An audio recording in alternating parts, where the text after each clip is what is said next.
তৃণমূল মাखे ना खाए ना गाए दाए ये अवस्था है। जो गुनाह करेगा, जो पाप करेगा, उसको सजा मिलना चाहिए।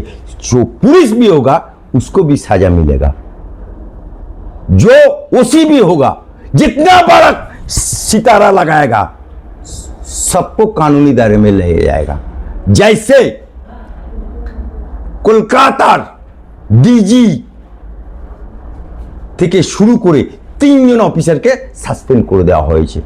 আজকে বাংলার বুকে তৃণমূল গরু চোর থেকে শুরু করে, বালি চোর থেকে শুরু করে, রাস্তা চুরি থেকে শুরু করে, প্রধানমন্ত্রী আবাস যোজনা থেকে শুরু করে কোন জিনিসটা নাই। তৃণমূলের লোকেরা ঘুটে কোণের ব্যাটারা সব ক্ষমতায় থেকে আর পুলিশকে মদত দিয়ে ঘুটে কোণের ব্যাটারা মক্কা দেখেছে। ফেলো করি মাকো তেল, তুমি কি আমার পর?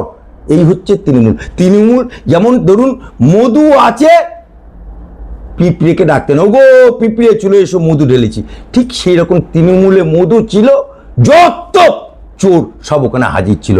এখন মধু নেই, ওদের 1 বছর, বেশি দিন না, 1 বছর তৃণমূল মাখে না খায় না গায়ে দেয় এই অবস্থা হবে। কারণ ওদের 80টা এমএলএ, তার মধ্যে 50টা এমএলএ বিজেপিতে ইট বিছিয়েছে।